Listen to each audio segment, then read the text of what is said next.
O chamado da escuridão. A neve estalava sob meus pés a cada passo, abafando qualquer outro som que pudesse vir da floresta. O vento frio cortava meu rosto como lâminas, e eu podia sentir o cheiro metálico do ar congelado que parecia penetrar até meus ossos. À minha frente, erguia-se a silhueta de uma cabana de madeira antiga, solitária entre as árvores retorcidas, iluminada apenas por uma lâmpada que balançava no alpendre, oscilando como um coração prestes a parar. Eu deveria ter voltado, mas não voltei. A sensação de estar sendo observado já me acompanhava desde a estrada deserta que me trouxera até ali. Cada tronco de árvore parecia esconder um vulto. Cada sombra parecia se estender para me agarrar pelos tornozelos. Mas a cabana me chamava. Havia algo de inevitável naquela construção escura, como se eu tivesse sido guiado até ela por forças que não compreendia. Quando alcancei a porta, percebi marcas no chão coberto de neve. Não eram pegadas comuns. Estavam mais profundas, arrastadas, como se algo pesado tivesse sido puxado até ali. Algumas terminavam abruptamente, desaparecendo a centímetros do batente, como se a própria terra tivesse engolido o que quer que fosse. A madeira da porta estava fria e úmida ao toque, e quando empurrei, ela rangeu como se queixasse por ser despertada de um longo silêncio. O interior era escuro, iluminado apenas por uma vela acesa sobre uma mesa tosca no centro do cômodo. O calor não existia ali dentro. O frio parecia mais intenso do que na floresta. Paredes de toras se erguiam em volta de mim, cobertas de rachaduras e marcas. Algumas pareciam arranhões profundos, como se garras tivessem tentado escapar ou invadir. O cheiro de madeira podre misturava-se ao de ferro oxidado, e havia uma umidade pesada que colava na pele. A mesa sustentava, além da vela, um caderno antigo, de capa de couro escurecida. Ele estava aberto, como se tivesse sido largado às pressas. As páginas eram preenchidas por uma caligrafia tremida, quase ilegível, com linhas que se perdiam em manchas escuras que poderiam ser tinta ou sangue. Inclinei-me para ler, e as palavras pareceram se mover sob a chama da vela. Falam de vozes vindas da floresta, de olhos que brilhavam entre as árvores, de presenças que não pertenciam a este mundo. As últimas linhas estavam borradas, mas consegui decifrar algo. Eles me chamam pelo nome. Não há saída. Fechei o caderno rapidamente como se o gesto pudesse impedir que aquelas palavras continuassem a respirar. Mas o silêncio que me cercava não era natural. Era um silêncio vivo, denso, feito de sussurros que não vinham de lugar nenhum, mas se infiltravam na minha mente. Eu podia jurar que havia algo se movendo entre as paredes. Decidi explorar o lugar. A cabana era menor do que eu pensava. Além do cômodo principal, havia apenas um quarto no fundo. A porta estava entreaberta, e um vento gelado escapava de dentro, como se um abismo invisível se abrisse ali. Empurrei-a devagar e vi uma cama coberta por lençóis manchados. Sobre ela, havia marcas de um corpo, como se alguém tivesse se deitado ali recentemente, mas não havia ninguém. O que mais me perturbou, porém, foi a mancha escura que se espalhava pelo colchão, uma mancha que parecia pulsar sob a luz fraca. Do canto do quarto, notei algo estranho. Uma escada estreita, feita de madeira irregular, que descia para baixo da cabana. Um porão. O ar que subia de lá era insuportável. Cheirava a terra úmida, carne em decomposição e ferrugem. O instinto gritava para que eu não descesse, mas minhas pernas pareciam agir por conta própria, como se fossem puxadas por um ímã invisível. Cada degrau rangia, ecoando como ossos quebrando no silêncio. Quando cheguei ao fundo, uma escuridão me envolveu. A vela que eu carregava tremia, projetando sombras disformes nas paredes de pedra. E então vi marcas circulares no chão, como símbolos gravados com carvão e sangue. Ossos espalhados, alguns de animais, outros demasiadamente humanos para serem ignorados. No centro, havia um buraco profundo, tão negro que parecia não ter fim. Um vento irregular soprava de dentro dele como se respirasse. Fiquei paralisado diante daquela abertura. O ar saía quente, quase vivo, como o hálito de algo adormecido nas entranhas da terra. Então os sussurros ficaram mais fortes. Eles não vinham do buraco, vinham da minha cabeça. Repetiam palavras em uma língua que eu não conhecia, mas que compreendia de algum modo, como se já estivessem gravadas em mim desde antes do nascimento. Meu corpo começou a se mover sozinho, aproximando-se do abismo. Senti minhas mãos tremerem, mas não consegui soltá-las quando se ergueram como em uma oferenda. A chama da vela se apagou, e fui envolvido por uma escuridão total. Não sei quanto tempo fiquei ali, imóvel, apenas ouvindo. Minutos, horas, talvez dias. Quando a luz fraca voltou a brilhar sozinha, percebi que não estava mais sozinho. Havia figuras na escuridão, em torno do buraco. Seus corpos eram altos e magros, envoltos por sombras que nunca se fixavam em uma forma só. Seus rostos eram apenas manchas de escuridão, mas os olhos eram fendas brilhantes, tão frias quanto a neve lá fora. Eles me observavam em silêncio, como juízes diante de um condenado. Senti o primeiro toque quando algo gelado roçou meu ombro. Depois, outro no meu braço. Não eram mãos humanas. Eram garras finas, afiadas, que se cravaram levemente na pele, mas sem cortar. Apenas segurando, prendendo. Então, os sussurros viraram gritos dentro da minha cabeça. Um coro de vozes que berrava ao mesmo tempo, exigindo, ordenando. Não havia como resistir. O chão pareceu desmoronar e fui puxado para dentro do buraco. A queda não tinha fim. As paredes de terra passavam rápidas ao meu redor, mas eu nunca chegava ao fundo. E enquanto caía, via rostos surgindo nas paredes, rostos retorcidos, gritando, mordendo o vazio. Alguns eram humanos, outros bestiais, mas todos tinham os mesmos olhos brilhantes que me perseguiam. Não sei como, mas despertei deitado novamente na cabana, na cama manchada. O lençol estava molhado de suor e sangue. Meus braços tinham marcas profundas, como se as garras ainda me segurassem. Levantei cambaleando, mas percebi que a neve lá fora não era mais branca. Estava vermelha, um vermelho vivo que se espalhava por entre as árvores, manchando tudo. Corri para a porta, mas não havia mais floresta. Em vez disso, uma escuridão sem fim me cercava, e apenas a cabana permanecia de pé. A luz no alpendre continuava acesa, tremendo. Eu entendi, enfim, o que havia acontecido. A cabana não era um refúgio, era um portal. E eu havia sido escolhido não como visitante, mas como parte dela. Agora estou preso aqui. O caderno está diante de mim novamente, e minha caligrafia se mistura à antiga. Escrevo sem parar, sem saber se alguém um dia lerá. Escrevo porque os sussurros não me deixam descansar. Eles querem mais. Querem que eu chame outros até aqui. Se você encontrou estas palavras, já é tarde demais. A neve o guiou, a cabana o chamou, e agora ela não vai deixá-lo sair. A casa onde o vento nunca para. Sempre tive a sensação de que havia algo errado comigo. Desde criança, os outros diziam que eu olhava demais para o vazio, que prestava atenção em coisas que ninguém mais percebia. Com o tempo, aprendi a fingir que era como todos os outros. Mas essa sensibilidade nunca me deixou. Talvez seja por isso que aceitei o trabalho naquela casa abandonada no interior. O anúncio dizia apenas: precisamos de alguém para catalogar e limpar documentos em propriedade antiga. Hospedagem inclusa, pagamento semanal. Não havia telefone de contato, apenas um e-mail. Respondi quase por impulso, e 2 dias depois recebi a resposta confirmando: estava contratado. Não pediram referências nem currículo detalhado. Só um endereço, um mapa anexado e a instrução para levar roupas de frio e lanternas extras. A casa ficava afastada de qualquer cidade. Viajei de ônibus até o ponto final, depois uma estrada de terra por mais de 1 hora a pé. A floresta era espessa, com árvores antigas que se entrelaçavam acima de mim, bloqueando a maior parte da luz. O vento soprava sem parar, mesmo em trechos fechados, e carregava consigo um som contínuo, como um sussurro grave e constante. Era quase como se a mata respirasse. Quando avistei a propriedade, senti um arrepio percorrer minha espinha. A casa era imensa, 3 andares, com janelas quebradas e telhado irregular. O portão de ferro estava entreaberto, enferrujado. Nenhum carro, nenhum sinal de vida. Apenas o barulho incessante do vento, que parecia mais forte ali. Na porta principal havia uma chave pendurada por um fio de arame, como se tivesse sido deixada para mim. Peguei-a e entrei. O interior estava coberto de poeira, mas não havia móveis demais. Havia, sim, pilhas de caixas, papéis, livros mofados. Tudo parecia ter sido deixado às pressas, como se os antigos moradores tivessem partido de repente. O ar era frio, úmido, e tinha um cheiro de ferro oxidado misturado a madeira podre. Passei a primeira noite em um dos quartos do andar de cima.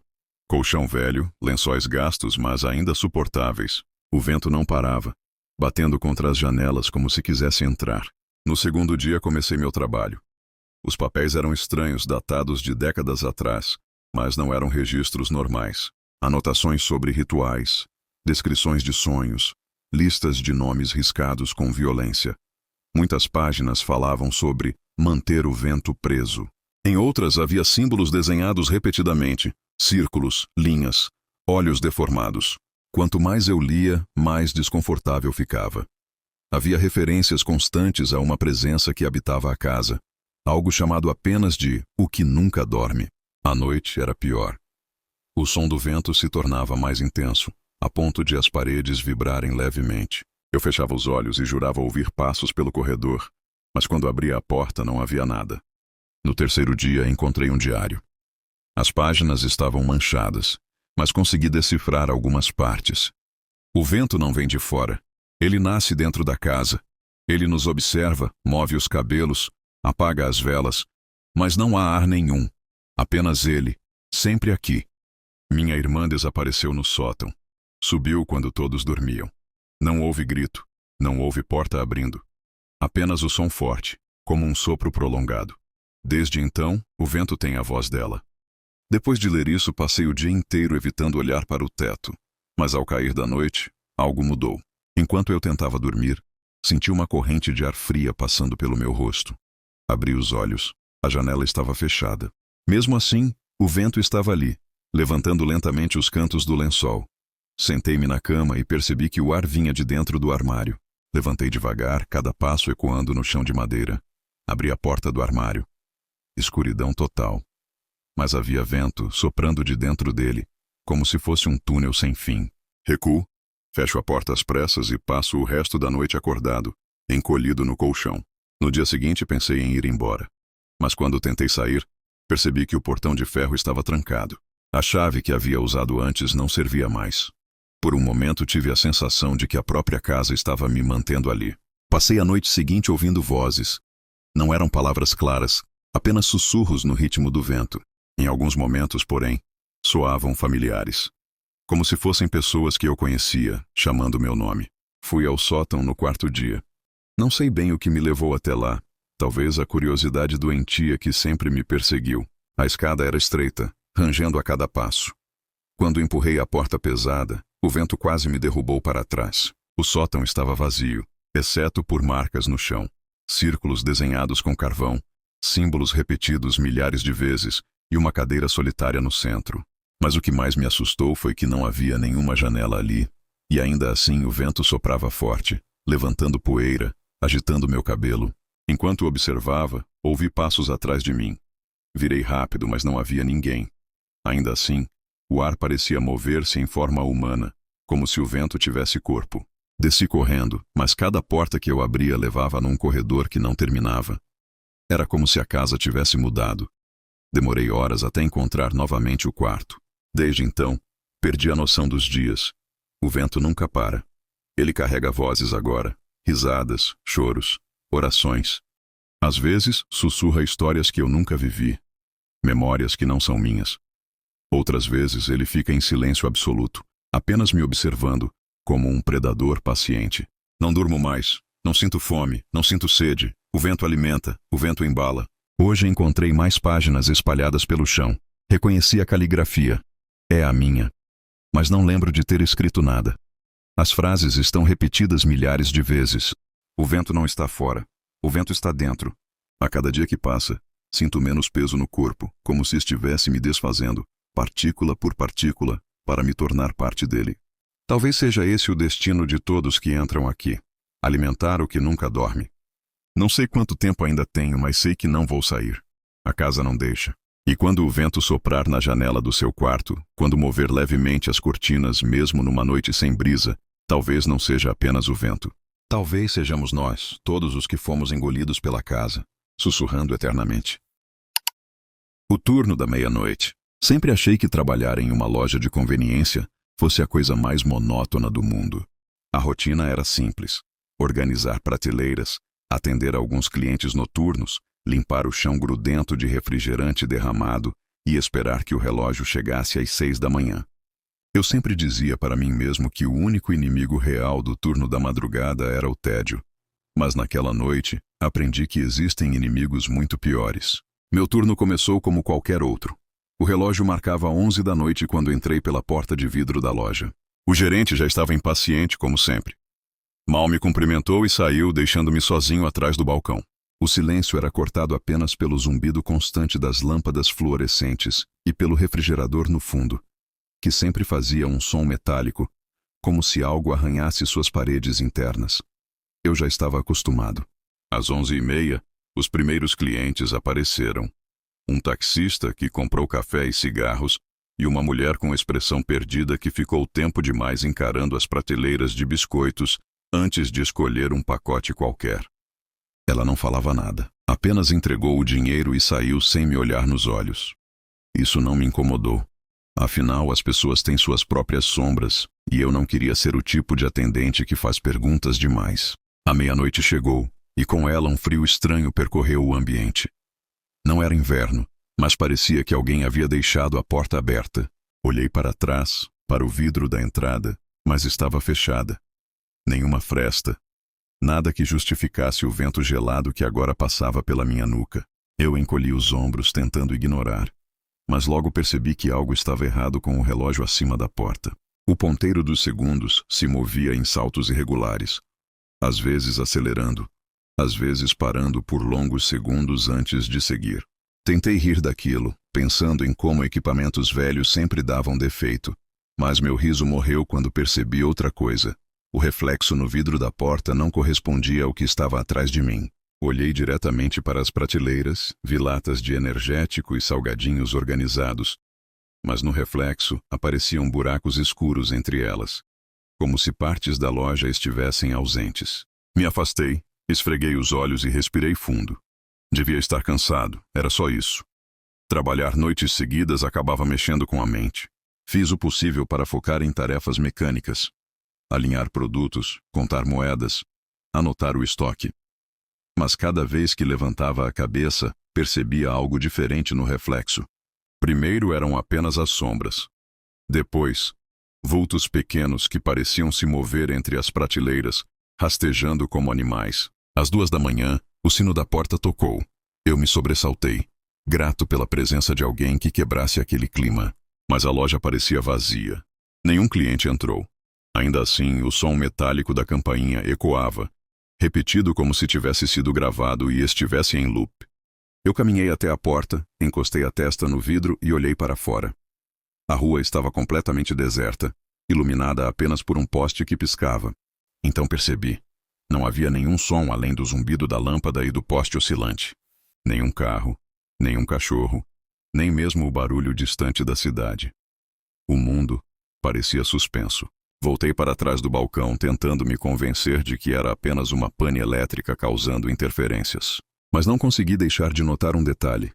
O relógio marcava 2h15 e continuava marcando 2h15 cada vez que eu olhava. Os minutos não passavam mais. Comecei a me sentir observado. O vidro da geladeira, no fundo da loja, refletia meu corpo curvado, mas havia algo errado com o rosto refletido. Não era o meu.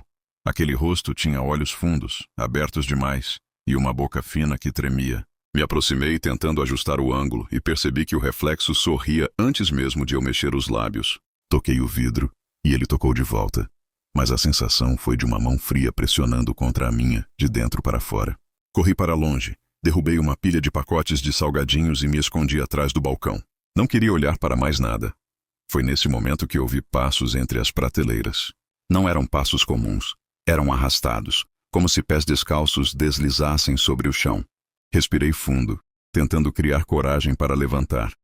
Mas os passos cessaram sozinhos. Então, em meio ao silêncio, ouvi sussurros, palavras rápidas, sem sentido, ditas em vozes diferentes, como uma conversa de várias pessoas ao mesmo tempo. Elas vinham de todos os lados. Arrisquei espiar por cima do balcão, e vi um homem parado no corredor das bebidas, de costas para mim. Ele estava imóvel, vestindo um sobretudo encharcado, como se tivesse acabado de sair debaixo da chuva. Mas não chovia lá fora. Seu corpo tremia, e a cabeça girou lentamente em minha direção, sem mover os ombros. O rosto? Não consigo descrever com exatidão. Era distorcido, como uma fotografia borrada em movimento, incapaz de fixar uma expressão. A boca se mexia, mas os sussurros que ecoavam não correspondiam aos movimentos. Eu deveria ter corrido, mas estava paralisado. O homem deu um passo em minha direção. depois outro. A cada passo, as lâmpadas piscavam, e as prateleiras mudavam de posição, como se a loja fosse um tabuleiro reorganizado em tempo real. Quando ele chegou a poucos metros de mim, fechei os olhos e gritei, esperando sentir alguma coisa, qualquer coisa. Mas quando abri os olhos de novo, não havia mais ninguém.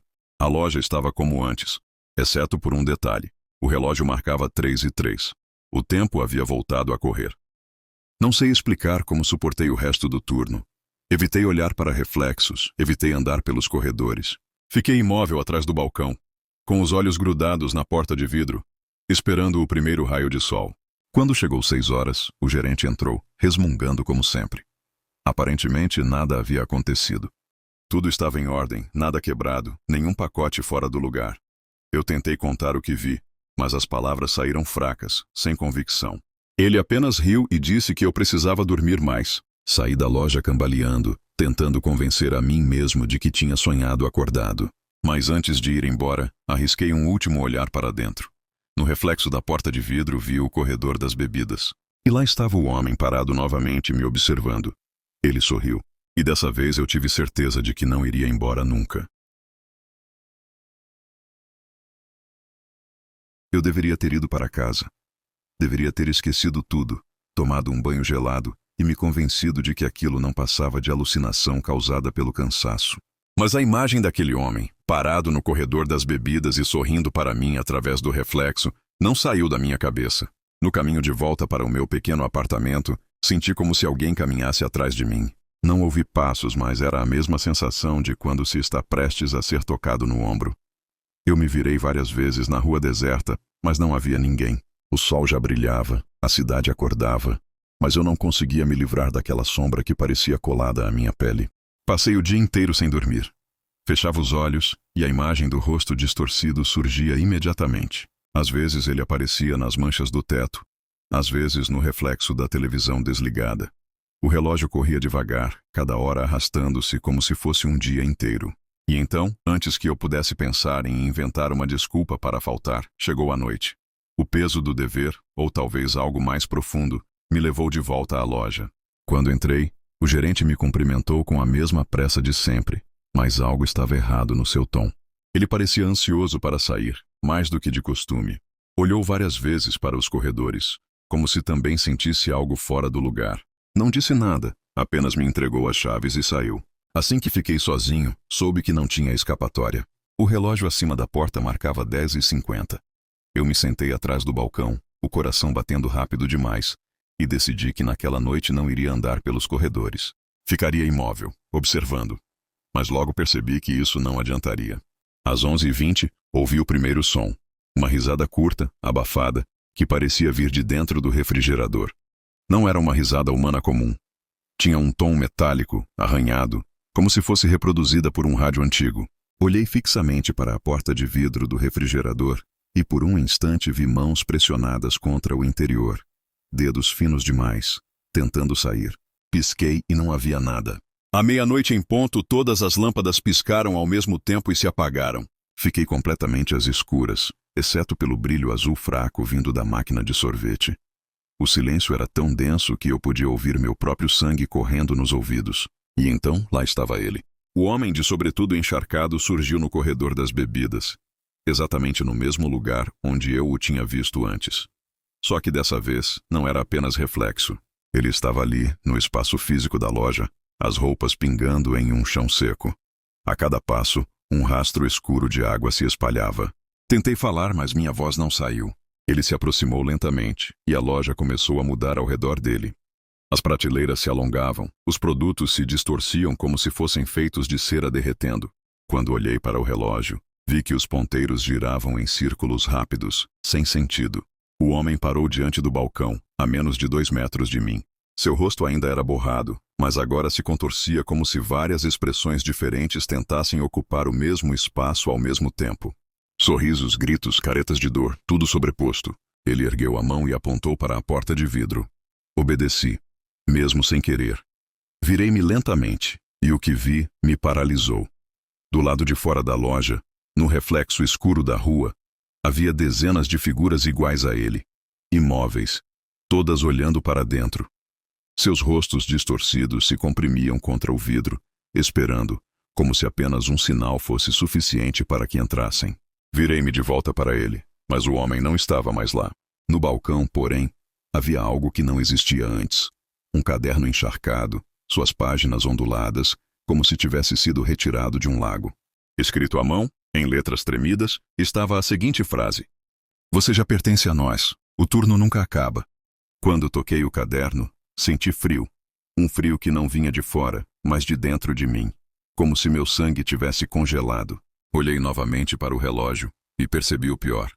Ele marcava meia-noite. E continuava marcando meia-noite, sem nunca avançar. Era como se eu tivesse ficado preso ali, condenado a repetir aquela noite para sempre. E, enquanto escrevo essas palavras neste mesmo caderno, sei que talvez você seja o próximo. Basta ler, basta imaginar. É assim que eles entram. É assim que eles se multiplicam. Se você está lendo, já pode senti-los atrás de você. A loja de bonecas de porcelana. Eu nunca gostei de bonecas. Não sei explicar exatamente por quê, mas desde criança havia algo nelas que me deixava desconfortável. Talvez fosse o olhar de vidro, sempre fixo em mim, como se estivesse acompanhando cada movimento meu. Ou talvez fosse o silêncio que pareciam carregar, uma ausência de vida que parecia mais ameaçadora do que qualquer criatura de carne e osso. Foi por isso que achei tão estranho quando aceitei aquele emprego. Eu estava desesperado, é verdade. Meses sem trabalho, aluguel atrasado, dívidas se acumulando. Um anúncio simples no jornal chamou minha atenção. Procura-se atendente para a loja de antiguidades. Não é necessário experiência. Preferência para quem pode trabalhar à noite. Salário acima da média. Era isso, ou continuar dormindo com a barriga vazia. Liguei imediatamente. A voz do outro lado era de uma mulher idosa, firme, mas doce. Chamava-se Dona Áurea. Pediu que eu fosse até a loja naquela mesma noite, pois precisava de alguém urgente. Não hesitei. O letreiro da loja estava quase apagado. Letras desbotadas liam Maison de Poupée, um nome francês que mais tarde ela me explicou significava Casa das Bonecas. A vitrine exibia fileiras de bonecas de porcelana. Algumas em tamanho natural de criança, vestidas com roupas de época. Vestidos de renda, chapéus vitorianos, laços de cetim. Entrei, sentindo imediatamente o cheiro de madeira antiga e poeira. O rangido da porta ecoou alto demais para um ambiente tão pequeno. Dona Áurea me esperava atrás do balcão, uma mulher magra, de cabelos brancos presos num coque impecável. Seus olhos eram azuis, quase transparentes, e me analisavam como se conseguissem atravessar minha pele. "Gosta de bonecas?" Perguntou. Engoli seco, incapaz de mentir, mas também sem coragem de dizer a verdade. Murmurei algo como: "Se são de coleção, sim. São interessantes." Ela sorriu. "Vai se acostumar. Todos se acostumam." E foi assim que comecei. O trabalho parecia simples. Vigiar a loja durante a noite, atender eventuais clientes tardios, manter o ambiente limpo. Eu recebia um salário quase absurdo para tão pouco esforço. As únicas regras eram não levar ninguém para dentro da loja, não mexer nas bonecas que estavam na sala dos fundos e nunca apagar todas as luzes. Perguntei por quê. Dona Áurea respondeu apenas: "Porque as bonecas não gostam da escuridão." Achei que fosse apenas uma excentricidade de colecionadora idosa. E por dentro. Na primeira noite percebi que a loja tinha uma atmosfera estranha. O silêncio era diferente de qualquer outro lugar. Não era vazio, mas sim carregado, como se houvesse algo respirando junto comigo. Eu tentava passar o tempo lendo, mas, inevitavelmente, meus olhos voltavam para aquelas dezenas de bonecas me observando da vitrine. Foi quando notei algo desconfortável. Todas pareciam estar viradas levemente na minha direção. Na terceira noite ouvi passos vindos da sala dos fundos. Não era possível. Eu tinha trancado a porta. Levantei devagar, o coração disparado, e me aproximei. O barulho cessou. Quando girei a maçaneta, encontrei apenas prateleiras lotadas de caixas e bonecas embrulhadas em plástico. A poeira estava intacta no chão, sem pegadas. Voltei para o balcão rindo de nervoso. Mas o riso congelou na garganta quando percebi algo. Uma das bonecas da vitrine agora estava com a cabeça levemente inclinada para o lado, numa posição diferente da que eu lembrava. Não havia como provar. Talvez fosse minha imaginação, mas a sensação de que algo estava errado só crescia. Na sexta noite, pouco depois da meia-noite, a porta abriu sozinha. Nenhum vento, nenhuma explicação. Um homem entrou. Vestia sobretudo preto, chapéu antigo e andava curvado. Seu rosto parecia borrado, como se minha mente não conseguisse fixar os detalhes.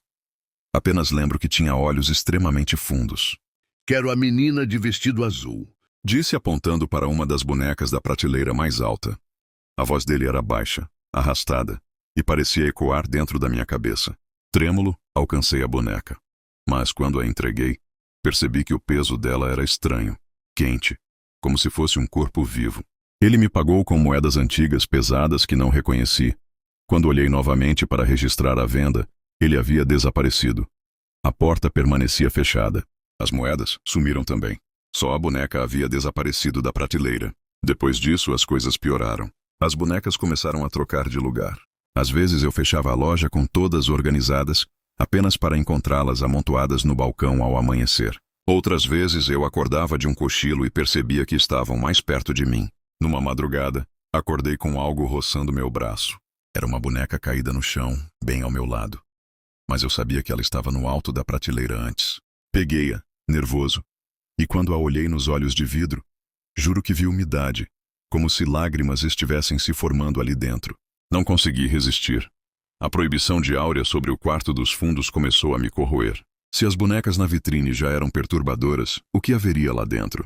Numa madrugada chuvosa, abri a porta escondido e quase caí para trás. Eram centenas de bonecas de porcelana, algumas em tamanho natural, alinhadas como soldados. Mas havia algo diferente nelas. As feições não eram genéricas. Eram rostos reais. Rostos de homens, mulheres, crianças. Todos reproduzidos com detalhes assustadores. Sardas, rugas, cicatrizes. E o olhar, o olhar, não era de vidro, mas sim algo úmido, profundo, humano. Foi então que percebi. Cada boneca era um retrato perfeito de uma pessoa viva. Ou que fora viva. Na noite seguinte, confrontei Dona Áurea. Ela apenas sorriu serena. Você acha que são bonecas, não é? O que mais seriam? Disse tremendo. São casulos, recipientes. Cada boneca guarda uma alma. Ela explicou calmamente, como quem fala de uma receita de bolo. Dizia que colecionava almas há décadas. Pessoas solitárias, perdidas, curiosas demais, atraídas até sua loja. Cada uma delas passava a habitar uma boneca, onde ficava preservada por toda a eternidade. Você, querido, é o próximo. Disse, tocando meu rosto com mãos geladas. Depois disso, não consegui mais dormir. Tranquei portas, empilhei cadeiras, mantive facas ao meu alcance. Mas nada adiantava. As bonecas se moviam mesmo assim. Eu acordava e as encontrava ao redor da cama improvisada nos fundos, olhando para mim. Algumas, juro, sussurravam. Vozes infantis, finas, repetindo meu nome. Comecei a perder a noção do tempo. Dias e noites se misturavam. Não sabia mais quando estava acordado ou sonhando. Em certo momento, percebi que meu reflexo no espelho estava diferente. Meus olhos estavam mais brilhantes, fixos demais, como vidro. Estou escrevendo isto sentado no balcão, com as bonecas espalhadas ao meu redor. A cada vez que levanto os olhos, vejo que estão mais próximas. Dona Áurea não aparece há dias, mas sinto sua presença em cada canto da loja. Minhas mãos tremem, minha pele está fria. Sinto meu corpo rígido como porcelana. A última coisa que ouvi antes de perder a força para segurar a caneta foi o som suave de vozes infantis. Agora, você é um de nós. E pela primeira vez não tive medo. Porque no fundo já não sou mais humano. Sou apenas mais uma boneca na vitrine. Eu pensei que o fim seria o silêncio. A imobilidade absoluta, como a porcelana fria que já começava a tomar minha pele. Mas não foi assim. Quando finalmente perdi o controle dos músculos e deixei de respirar, não encontrei a escuridão que temia. Encontrei vozes. Elas estavam dentro da minha cabeça, sussurrando todas ao mesmo tempo. Eram dezenas, centenas, talvez milhares. Gritos abafados, risadas infantis, lamentos roucos. Todos comprimidos em um espaço que não sei explicar. Eu não tinha mais corpo. Eu era apenas olhar. Um olhar preso atrás de 2 olhos de vidro. A vitrine se abriu diante de mim como se fosse o mundo inteiro. Podia ver os transeuntes passando pela rua sem desconfiar de nada. Podia ver suas expressões humanas, suas peles quentes, suas mãos em movimento. Tudo parecia distante, inalcançável. E então compreendi. Eu tinha me tornado a mercadoria. Com o tempo, aprendi a distinguir algumas das vozes. A menina de vestido azul, vendida ao homem de sobretudo, chorava sem parar. Um choro fino, constante, que cortava qualquer resquício de paz. Um velho murmurava orações sem cessar, tentando convencer a si mesmo de que a fé ainda poderia libertá-lo. Uma jovem gritava o nome de sua mãe repetidas vezes, até que sua voz se dissolvia em soluços. E havia aqueles que não falavam, apenas riam. Uma risada baixa, rachada, que soava como vidro sendo arranhado. Aos poucos, percebi que todos nós estávamos conectados, como peças de um mesmo corpo monstruoso. Quando uma das bonecas se movia, todas sentíamos. Quando alguém nos comprava, todos éramos arrastados junto com aquela alma. Era como se estivéssemos presos a uma teia imensa e invisível. Não sei quanto tempo passou. Dias, semanas. O tempo não funciona da mesma forma quando se é feito de porcelana. Mas em algum momento a porta rangeu, e ela entrou. Dona Áurea. Seus passos ecoavam pela loja como marteladas. Ela parecia rejuvenescida, os olhos ainda mais brilhantes do que antes. Aproximou-se da vitrine e me fitou diretamente, como se soubesse que eu estava consciente ali dentro. Bem-vindo à coleção, meu querido. Disse sorrindo com doçura. Você tem olhos bonitos. Acho que ficará perfeito na fileira da frente. E então me deslocou com as mãos frias, posicionando-me entre duas outras bonecas que pareciam me observar com um desespero mudo. Aquela foi a primeira vez que senti o verdadeiro horror. Não era apenas estar preso, era ser exibido. Algum tempo depois, a porta se abriu de novo. O homem de sobretudo preto retornara. Ele caminhava devagar, inspecionando cada boneca como quem examina frutas em uma feira. Quando seus olhos fundos se voltaram para mim, uma onda de pânico percorreu minha essência. Ele levantou o dedo, apontando diretamente para mim. Quero este. Dona Áurea sorriu. Este ainda é muito novo. Precisa amadurecer. Mas logo estará pronto para partir com você. Ele não respondeu. Apenas recuou, como se aceitasse a espera, e desapareceu pela porta sem produzir som algum. As vozes dentro de mim começaram a gritar todas ao mesmo tempo. Ser levado por ele era pior do que ficar na loja. Eu não sabia por quê, mas todos pareciam aterrorizados com aquele homem. Algo mudou em mim depois disso. Eu já não queria apenas aceitar. A raiva cresceu. A ideia de que passaria a eternidade em silêncio, à mercê de colecionadores doentios, começou a corroer minha mente. Numa noite senti meu corpo de porcelana estremecer. Minhas mãos trincaram, emitindo pequenos estalos, como se pudessem se mover. Olhei para os lados e percebi que outras bonecas também se agitavam. Os olhos de vidro de algumas estavam cheios de fissuras, de outras, escorriam lágrimas escuras, quase como sangue coalhado. Era como se uma rebelião silenciosa estivesse prestes a começar. Mas Dona Áurea percebeu. Ela entrou de repente carregando uma caixa de madeira repleta de símbolos gravados. Retirou de dentro dela um punhado de pó dourado e o espalhou pelas vitrines. Instantaneamente o peso voltou a me paralisar. Minhas rachaduras se fecharam, minhas mãos endureceram. As vozes diminuíram até se tornarem um murmúrio distante. Vocês não aprendem nunca, Disse ela com um suspiro cansado. Não há fuga. A vitrine é o seu túmulo. E sorriu satisfeita, antes de apagar as luzes e nos deixar na penumbra.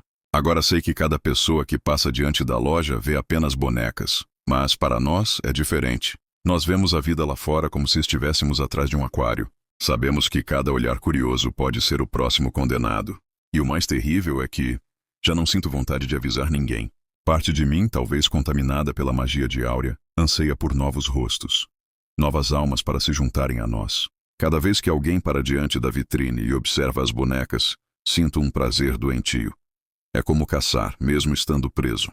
Hoje percebi algo que quase me fez enlouquecer de vez. Enquanto observava meu reflexo na vitrine, vi que não era apenas uma réplica de mim mesmo em porcelana. Era eu de verdade ainda com pele e olhos humanos. Mas do outro lado do vidro, dentro da loja, era como se houvesse duas versões de mim. A que estava aqui e a que seguia sua vida lá fora, acreditando estar livre. E entendi o que Dona Áurea quis dizer quando falou sobre casulos. Nós não somos substituídos, somos duplicados. Uma parte de nós continua vivendo, rindo, chorando, acreditando ser livre, enquanto a outra fica aqui dentro, apodrecendo em silêncio, vigiando o mundo pelos olhos de vidro. E a pior parte, cada vez que meu outro eu passa diante de um espelho, sinto que é a mim que ele enxerga, tentando atravessar o reflexo para tomar o lugar dele. A última página da Bruxa.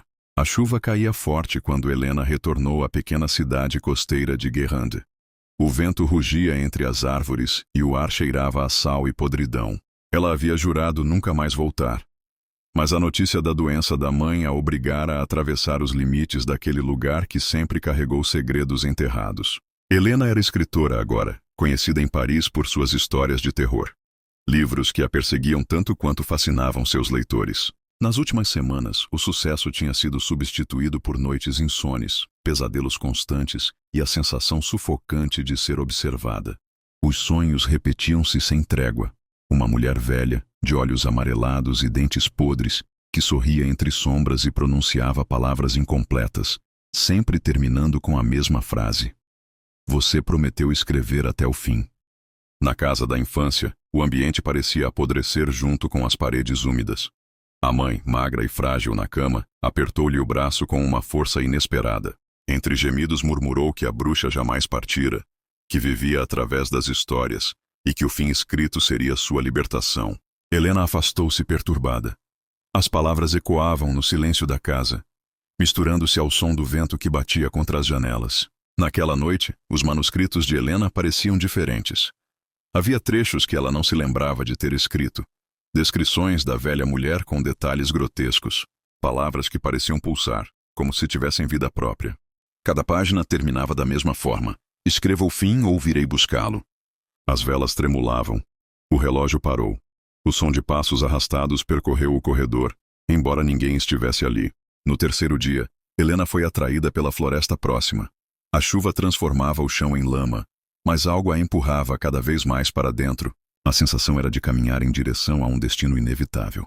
No coração da mata, encontrou um objeto enterrado. Uma boneca de pano, costurada com linha vermelha, com olhos de vidro amarelado. Ao tocá-la, ouviu uma risada vinda de todos os lados, abafada, distante, mas clara. O vento parou. A floresta inteira pareceu prender a respiração. Dias depois, a casa começou a apodrecer de forma acelerada.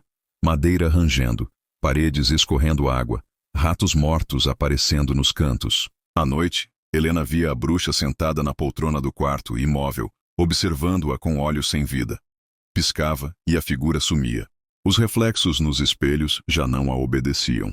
Moviam-se depois dela, sorrindo quando deveria estar séria. O vilarejo também começou a mudar.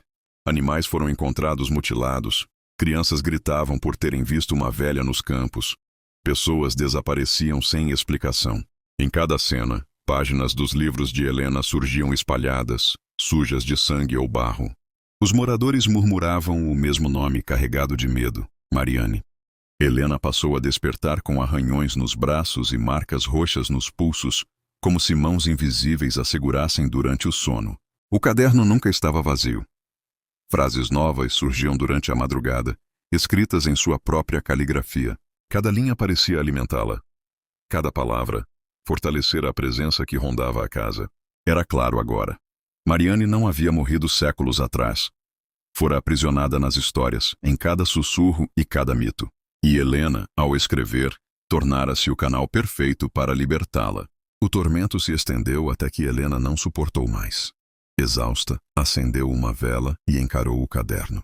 As páginas giravam sozinhas, empurradas por uma brisa inexistente. Seus dedos se moveram sem controle, guiados por algo que não era dela. Quando recobrou a consciência, já havia escrito o desfecho.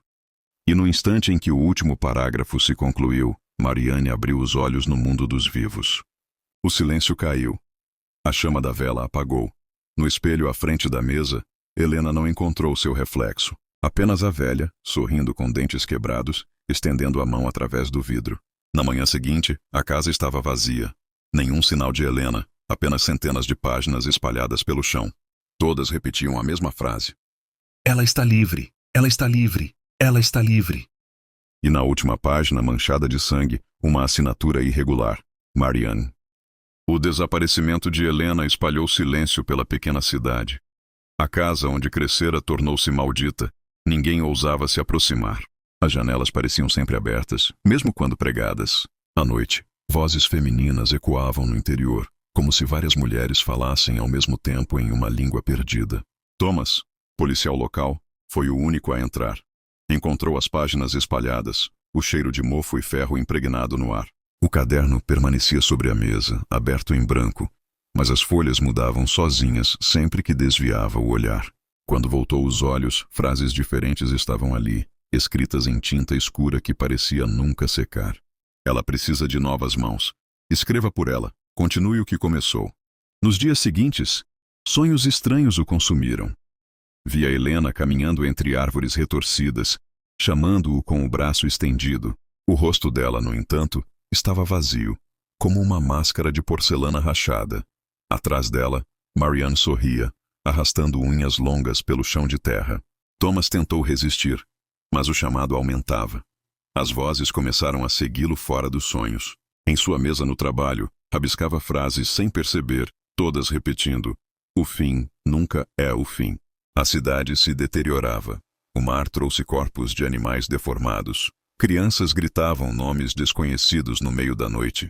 O sino da igreja tocava sozinho, sempre às 3 da manhã. Então, em uma madrugada chuvosa, Thomas não conseguiu mais lutar.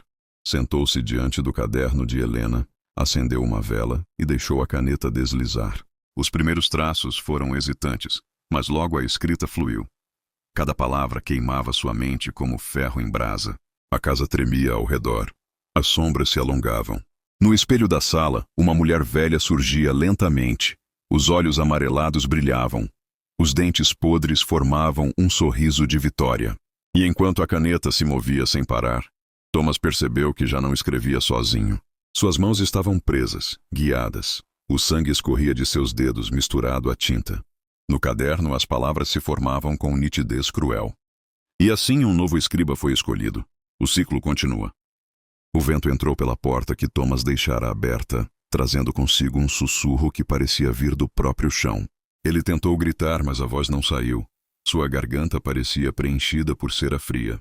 Cada palavra que escrevia no caderno fazia com que a casa estalasse, como se os próprios móveis sofressem. As paredes começaram a sangrar, finas veias negras se espalhando pelo papel de parede. Cada gota que caía no chão parecia ecoar em seus ossos. As vozes femininas se tornaram risos estridentes, ecoando dentro de sua cabeça, rindo de cada tentativa de resistir. Thomas sentiu mãos invisíveis apertarem seus ombros, puxando-o para a frente.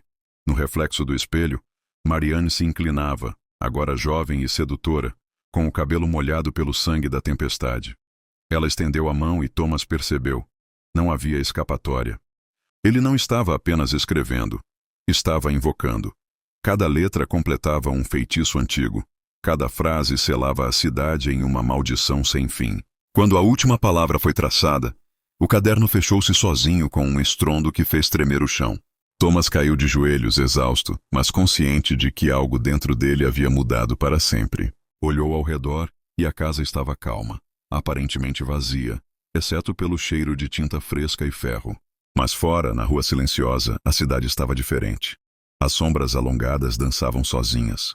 O sino da igreja ainda tocava às 3 da manhã, e as crianças sussurravam nomes que ninguém mais lembrava.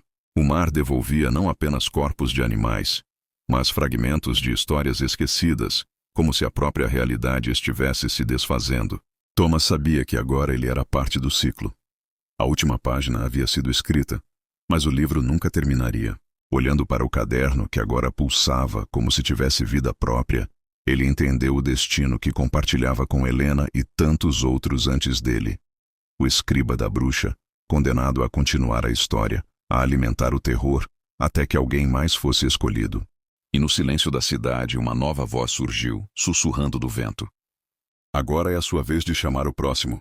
A casa se fechou atrás de Thomas, mas se você passar por lá à noite, ainda poderá ouvir a caneta arranhando o papel e os sussurros insistindo que o fim nunca é o fim.